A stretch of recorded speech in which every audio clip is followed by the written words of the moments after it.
Ricardo Zama, ça fait beaucoup plus de 20 années de CAN et les Gbérés sont bien nombreux, les potins de CAN, si vous voulez. On va commencer par Bamako, là où nous étions pour les éliminatoires de la CAN de 98. Et un féticheur est installé à l'entrée du stade, là où la délégation ivoirienne va passer. Joueurs, dirigeants, journalistes, et tout le monde passe absolument par là. Il est installé, il a une peau de bœuf sur laquelle sont des gris-gris de toutes sortes, des têtes d'oiseaux, de serpents, tout ce que vous voulez. Et il a une queue de cheval. Vous arrivez, vous marchez absolument dans ces gris-gris, c'est l'obligation pour avoir accès au stade.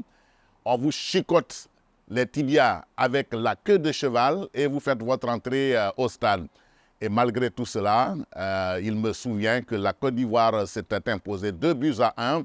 Alors à la fin du match, je le retrouve en dehors du stade et je lui dis « Mais Kéba, vos fétiches ?» Il n'a pas daigné répondre.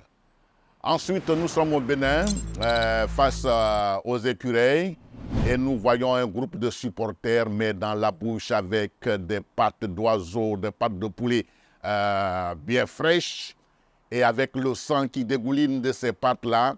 Et on nous dit la Côte d'Ivoire est morte aujourd'hui parce que Didier Drogba n'était pas du voyage. Alors, on allait nous faire notre fête.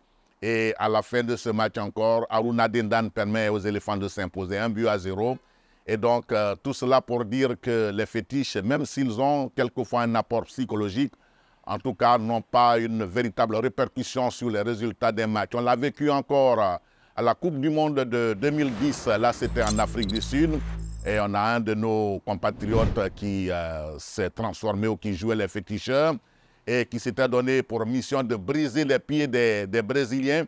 Et chaque fois que dans le haut-parleur, on donnait la composition de l'équipe brésilienne, il brisait les pieds. Hein?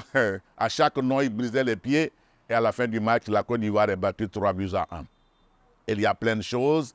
Il y a aussi ceux qui ont du mal à suivre les tirs, les fameux tirs au but. Cela donne de l'urticaire à ceux qui suivent ces épreuves-là. Eh bien, il y a cette dame qui a pris un morceau de paille pour couvrir l'écran de sa télévision pour ne pas voir la séance des tirs au but. C'était Côte d'Ivoire-Ghana.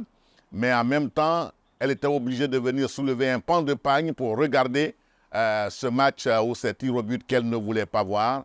Eh bien, tout le monde a vécu cette période-là avec un début de séance difficultueux, mais à la fin, ce sont les Ivoiriens qui se sont imposés et la Côte d'Ivoire a gagné cette Coupe d'Afrique des Nations de 2015 à Bata, en Guinée équatoriale. Nous recevons une personnalité influente et